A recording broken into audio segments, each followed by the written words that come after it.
Okay, so last time we ended off with the recursive formulas for the outstanding balance at the end of each period, with the meaning of OB0, the outstanding balance at the end of period 0, which doesn't make much sense.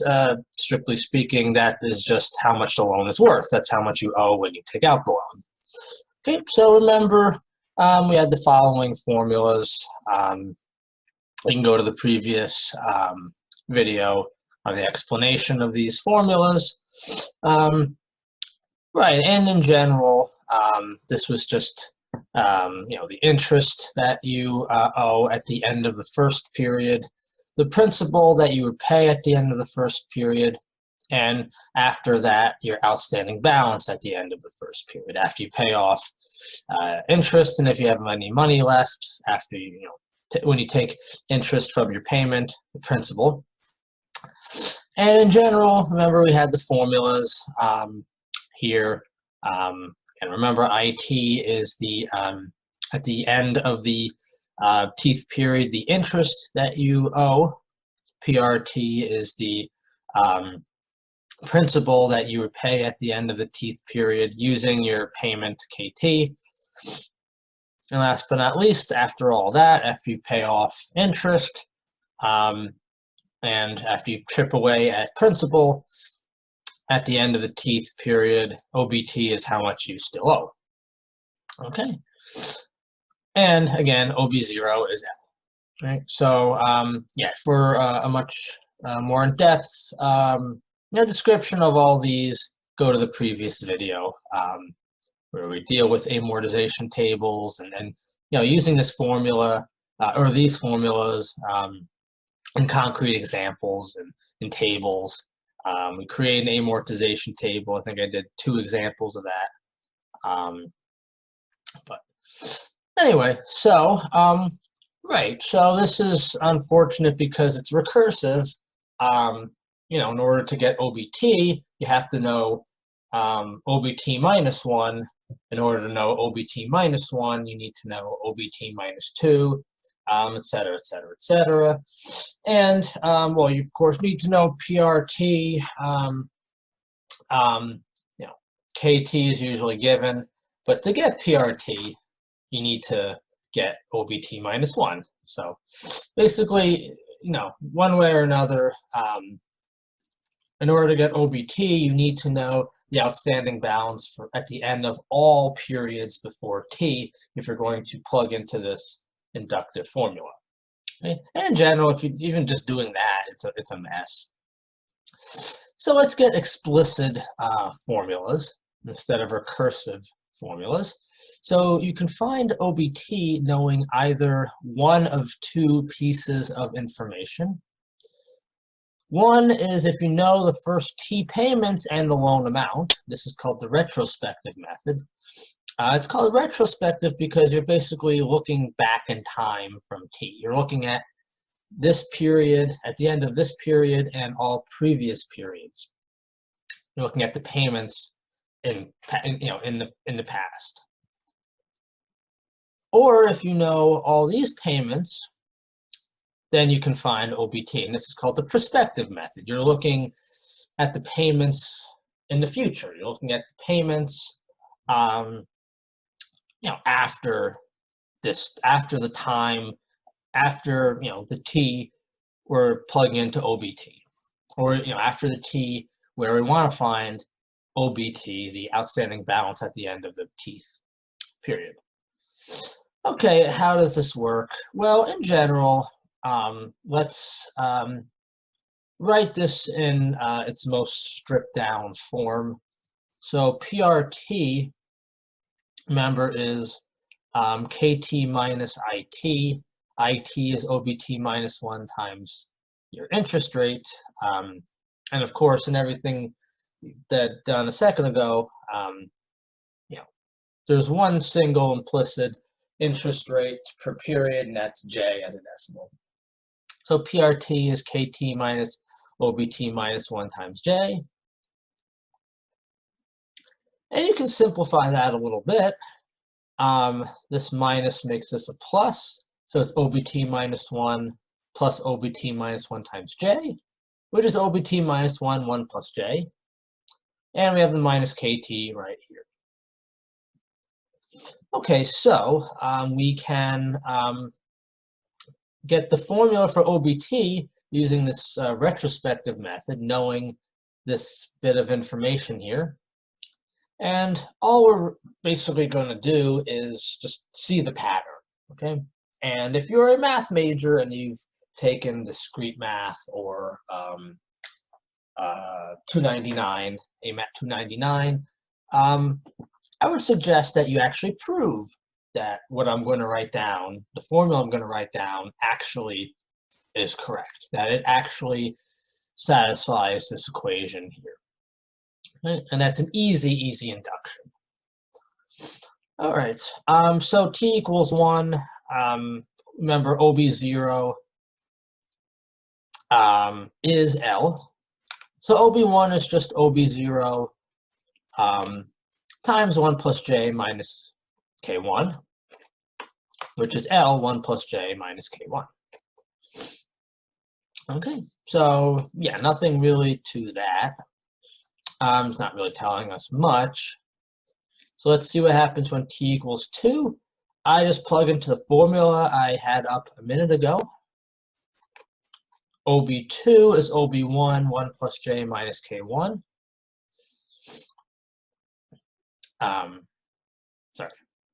OB2 is OB1, 1 plus j minus k2. K equals 2. Sorry, t equals 2. K is not necessarily 2. T equals 2. So OB2 is OB1, 1 plus j minus k2. Okay. But we can plug in for OB1. OB1 is L 1 plus j minus k1. So distribute the 1 plus j. We get L 1 plus j squared minus k1, 1 plus j minus k2. Now I'm going to do one more, t equals 3, and you can see the pattern from there. Again, just take the formula we have here, plug in t equals 3. OB3 is OB2, 1 plus j minus k3. Right, so we got OB2, 1 plus j minus k3. Well, I know what OB2 is. It's this here.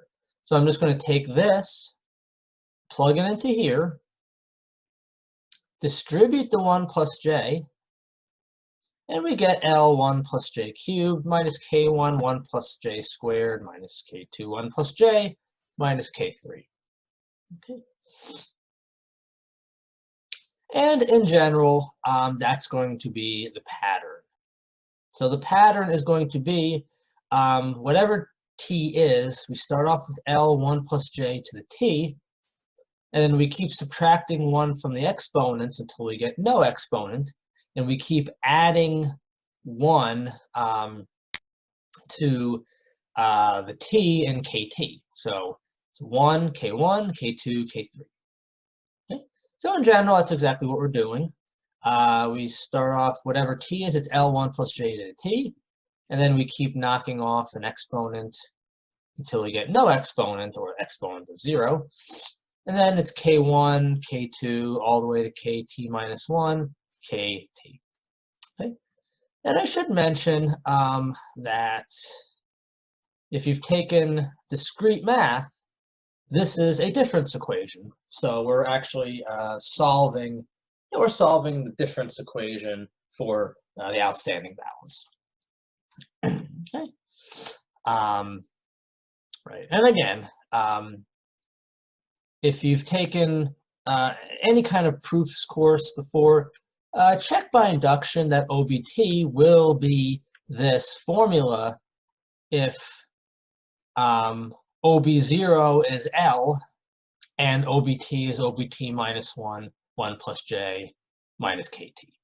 Right? So a proofs course is not a prerequisite for this course, so I won't exactly grade you on anything like that, but I think it's nice to tie in, proofs into this course, if we can. All right, so yeah, this is kind of a mess here, so you can kind of compact it a little bit into this summation formula. So we start off with t here. We start off with 1 here. So it's here is L equals 1, and here L equals 1. And then we go all the way till we have, well, L equals t minus 1. T minus parentheses t minus 1 is 1. So 1 plus j to the 1 is 1. And then L equals t, it's kt. 1 plus j t minus t is 0. So the exponent of 0 is just gives you kt. Okay, so I think it's important to appreciate and understand not just the mathematics of this, which, as I mentioned before, you can very easily prove by induction that in particular this formula here solves this recursion here. But it's probably most important for the purposes of understanding kind of how loans work for the purposes of passing exam FM. It's most important to understand why intuitively this makes sense. And the reason is very simple. The way you need to interpret this is that, or you should interpret this is the outstanding balance, how much you owe, is basically how much the loan has grown minus all the payments you've made, or rather the loan value minus your payments, time value. Okay? So this here, sorry for my phone dings, right, so this term here is literally the loan value after t periods, time valued. You take out a loan of L, and it grows by j times 100% per period, for t periods.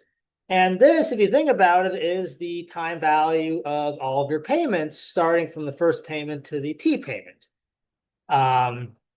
Here is kind of the trivial time diagram for the loan value after t periods. And if you need a refresher on annuities, this is the time value, accumulated value of your loan payments at time t, from 1 to t. All right, so really this is fairly plug and chug. So just do actually the example we started off loans with. And let's find the outstanding balance at the end of the second year. Again, that means after you've paid off interest, and with what's left, you've chipped away, hopefully, at principal. We did an example where your payment doesn't even cover interest, so the interest is capitalized, until the next year. But yeah, okay. So let's see how we do that. So in this example here, we're given that the loan amount is $27, $23, $25, 3 back-to-back yearly payments of $1,000 at the end of each year, 5% interest. Okay, so we have all that information here. 5% interest, 27, 23, 25 is the loan amount. T equals 2. We want to find outstanding balance at the end of the second year. K1 is K2 is 1,000. So we don't care what K3 is because we're just using this retrospective method. We just need what the payments are before, at and before K equals 2. Okay, so like I said, it's just plug and chug. This is L, J, T. L equals 1 to t, KL 1 plus j to the t minus L. So it's just 27, 23, 25, 1.05 squared minus the sum L equals 1 to 2, 1,000, 1.05 to the 2 minus L.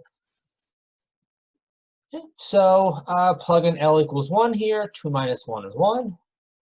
Plug in L equals 2. 2 minus 2 is 0. So, yeah, so we get this here is going to be 3,002.38. And subtract these two, we get 952.38. Okay, so you don't really have to check, and usually you can't check it, but it's just like a quick review of what's going on. Let's double check that this is correct. This is a 3-year loan, so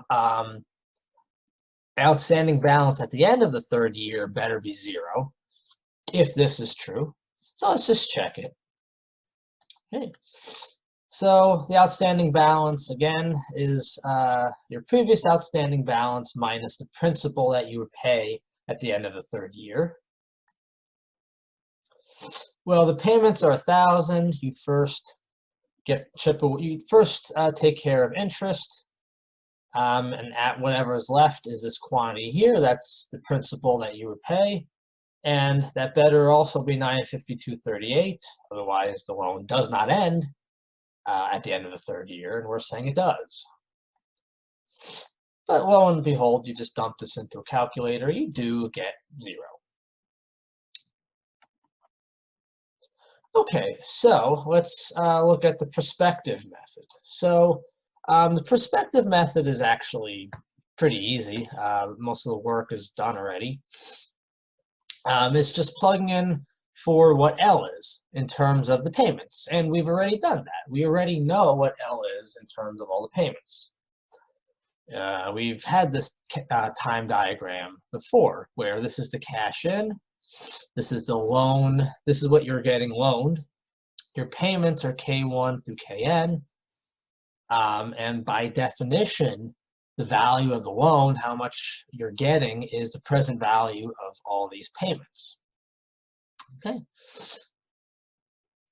so right, L is present value of all these payments, K1 new plus K2 new squared plus all the way up to Kn new n. Remember, new is 1 over 1 plus J. J is the per period interest rate.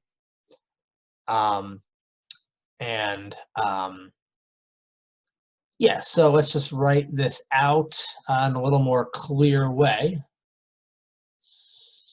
And this is just going to be, well, just the sum, L equals 1 to n, KL, 1 plus J, then minus L. Because new is 1 plus J to the minus 1, so new to the L is 1 plus J to the minus L. Okay, and L equals 1, it's K1 new, L equals n, Kn new to the n. So just writing the same, this is just writing this in compact fashion, compact form. Okay, why does this help us? Well, all we're going to do is take the formula we just had a second ago, and we're going to plug in for L. And it's pretty amazing that we're going to get a lot of cancellation.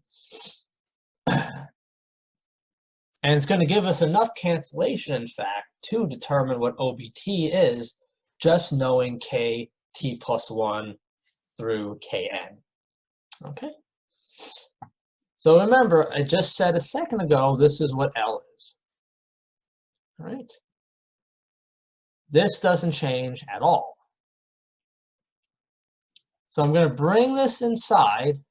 That's going to give me an exponent of T minus L. If I bring this inside, just bring this inside, you add exponents, T minus L, right here. Now you'll notice these are literally the same thing.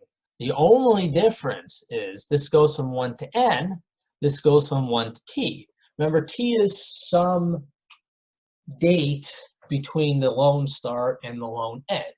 At some period t, at the end of some period t, we want to know how much the loan is worth, how much you still owe. Okay, so what we're doing here is, it's basically we're trimming this summation here. The sum from L equals 1 to t gets subtracted off by this L equals 1 to t sum, because we're summing up exactly the same thing. So all we're left with is L equals T plus 1 to the n. And this looks messy and weird as all hell. Okay, so if we take this here and just literally write out the terms, we get the following here, which might be a little simpler to memorize. I think the pattern is basically a little clearer when I do this. You start at t plus 1, stick a v here, and basically keep doing that. Add another one here. When I say another one here, add 1 to the exponent, so it's like v squared. And just keep doing this until you run out of payments, right? And so this is a mathematical, basically proof that the outstanding balance is given by this formula. But what's much more important, in my opinion, particularly for passing exam FM, is to understand why this makes sense, not so much the proof. I know it's weird at a 300 level math course to say, well, the proof is not important. Understanding why this is true is more important. But again, the whole goal of everything I do is for you guys to pass exam FM.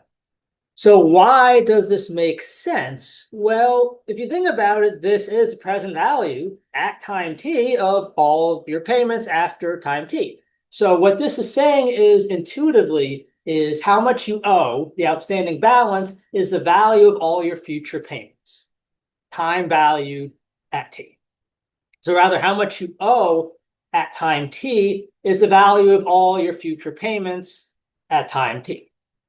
That makes sense. What you owe is the value of all your payments. It's just like, well, we know that is true at t equals 0.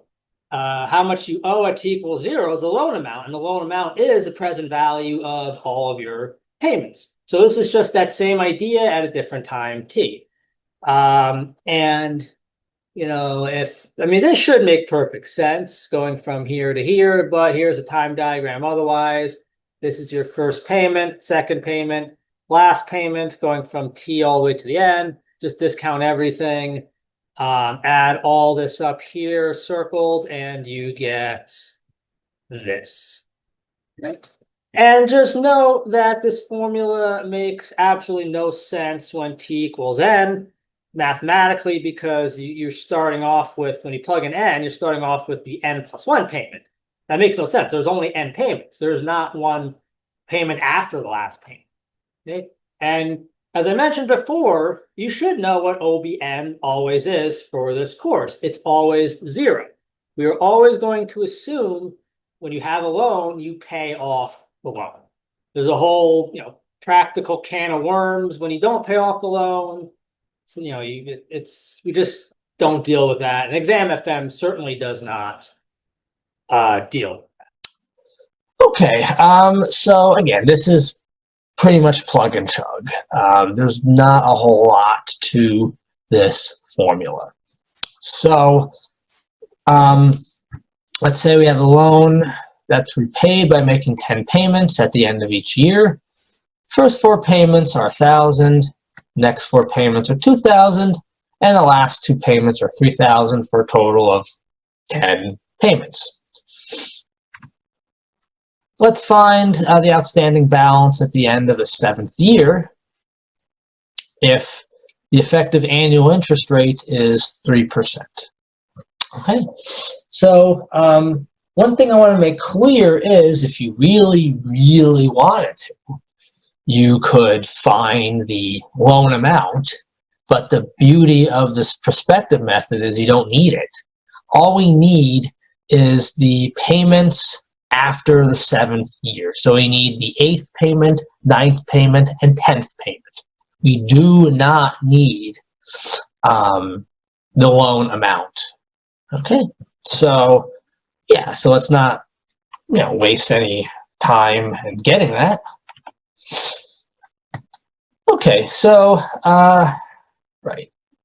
So again, in this problem, first 4 loan payments are $1,000, next 4 are $2,000, and the last 2 are $3,000. T equals 7.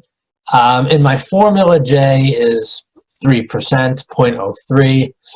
Remember, I reserve I for the effective annual interest rate, and in my formulas, J is just per period interest rate. So the per period interest rate here is 0.03. So the present value factor is 1 over 1.03. All right, so just plug and chug. Okay, so it's good to remember the pattern. You start off with t plus 1 here, then you have new, then you just keep adding exponents until you hit, you keep adding 1 to t here until you hit, t equals n, and you keep adding exponents here until, well, you stop. So 8, 9, 10, so we stop at 1, 2, 3. Or strictly speaking, using the formula, n equals 10, t equals 3, so we stop at new to the n minus t, which is 3. Okay. Yeah, I just want to show you the formula again here. It's kn, new n minus t. So here it's k10, present value factor 10 minus 7, t equals 7. So it's k10, new to the third, just like we have here. All right, so yeah, K8 is 2000, K9 is 3000, K10 is 3000. So it's new squared, new cubed. Dump it into the calculator, and yeah, not a whole lot to this problem. Okay, so in this short video, I just want to do an example that is similar to the homework. It's similar to homework 3.1.11. And so the problem is we have a loan of 1,000. The nominal monthly interest rate is 12%. And this loan is repaid in 6 monthly payments. As usual, starting 1 month after the loan is made. So we have loans form an annuity immediate, as all loans in this example form. So the first 3 payments are X, and the last 3 payments are 2X. Find the outstanding balance at the end of the 4th month using both the retrospective and the prospective method. So I should mention that the prospective method it's definitely quicker in this example. And in general, if you're finding OBT for t close to the end of the loan, it's quicker to use the prospective method because there's not many payments you have to deal with in the future. On the other hand, if you're looking for OBT, closer to the loan start, and you have the original loan value, then the retrospective method is quicker because there's just not too many time periods between between t and the loan beginning, if the start of the loan, if t is close to the start of the loan. So there's not too many payments you have to deal with. Okay, but I'm asking you to do both.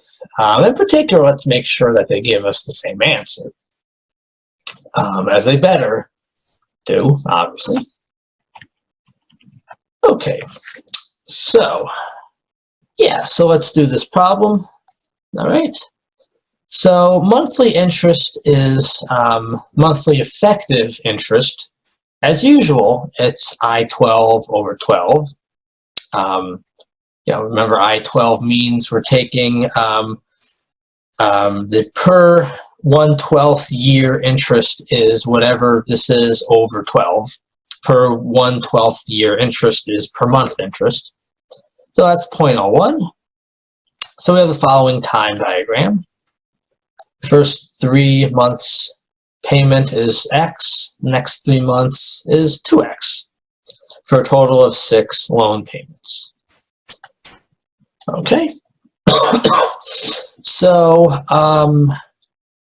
yeah, let's figure out what X is. And we absolutely have to do that no matter which method we use, because both methods require we know some of the loan payments.